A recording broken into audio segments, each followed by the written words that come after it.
Hello, I want to talk to you about why some people who are among the dominant group in the United States are still behaving in a fearful way, in an aggressive way towards those who have less power and who are marginalized. And this comes off this memo that was sent, as you can see, on January 28th from the Defense Intelligence Agency. And in the memo, they're saying that they're going to pause all activities and events related to what they call their special emphasis programs.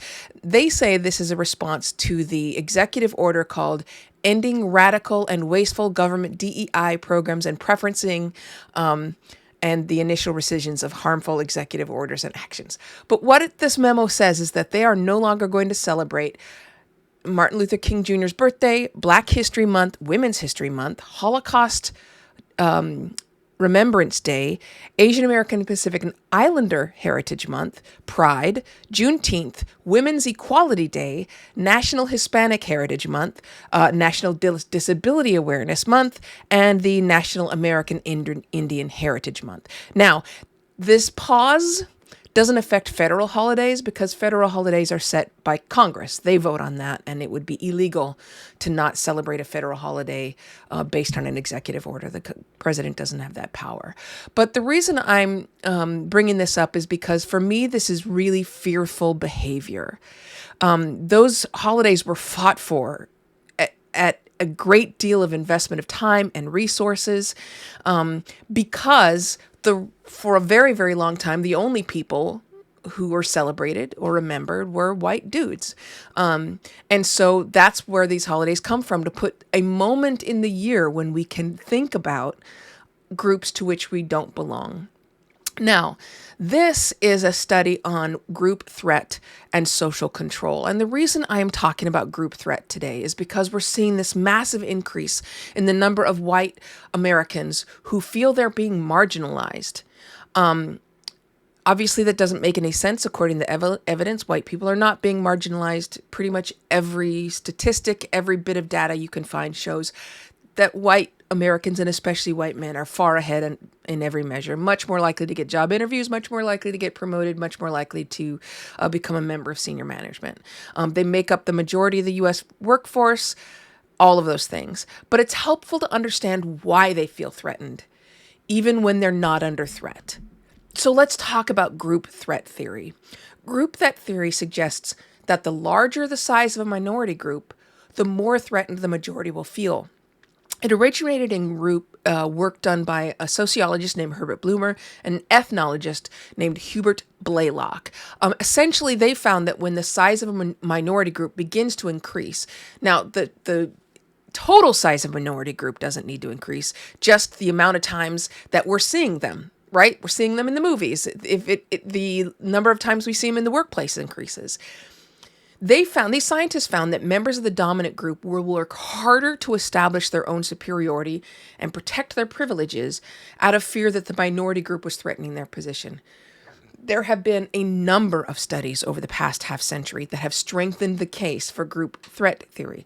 Some research even shows that it doesn't matter if the minority group is actually growing or if the dominant group just thinks their numbers are getting larger. Keep in mind, there's also really convincing research that seems to prove the opposite of group threat theory. Some scientists have demonstrated that the more often members of a minority group interact with members of the dominant group, the more it breaks through stereotypes. This has been called contact hypothesis or intergroup contact theory.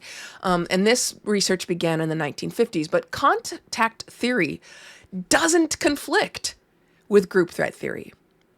Scientists have always been careful to say that certain conditions have to be met in order to make an interaction between members of different racial groups, gender groups, etc., both productive and positive.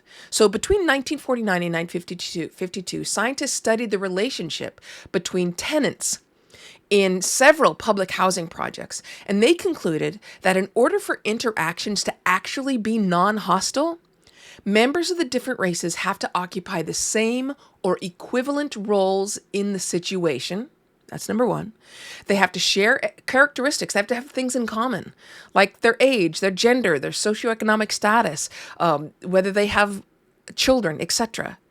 They have to believe that they have common interests or goals, and they have to meet at a time when the social climate is not unfavorable to interracial friendships. So those four conditions that have to be met in order for different races, in order for interaction between different races to result in reduced prejudice, is again, equal status. They have to be on a level playing field. There has to be cooperation, right? They should work together in a non-competitive environment to reach a shared goal. They have to have common interests, and the environment that they're in has to be not encouraging them to be racist, right? If those conditions are met, and I think you can agree that's a pretty high bar, then you can expect to see a reduction in prejudice when a minority group interacts regularly with members of a dominant group. If those conditions are not met, maybe there's no equal status because one person is a software programmer and the other is a maintenance worker, then those interactions can and often do lead to more entrenched prejudice and racism. And so the reason that we're seeing this rise in racist attitudes within organizations, especially, and an increase in the number of white people who believe they are victims, is that the number of non-white workers within organizations, within all of our media, is increasing. The numbers are growing to the point where members of the dominant group are starting to feel threatened. And as a result, they lash out. They try to intimidate members of the outgroup to somehow protect their positions. That's why diversity and stir approaches don't work.